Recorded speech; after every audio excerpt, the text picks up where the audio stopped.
Welcome to Simple Life Homestead. In this recipe, I used 3 pounds total of store brand sweet cream unsalted butter in the form of sticks. First, you need to find an oven-proof glass pan and take all the papers off of all the butter and put them in the pan.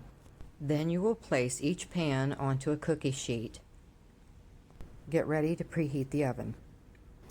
I'm using a gas stove, and when making ghee or clarified butter, you want to have your stove set at the lowest setting possible. Well, mine is 200, but I turned it back even further and to see if it would still kick on, and I kept doing that until I got to the point where it wouldn't kick on again. Then I turned it back up a little bit, just enough so it would kick on and it would start to melt the butter. That's all you want, is the butter to melt slightly. You want it to just separate is what you're doing.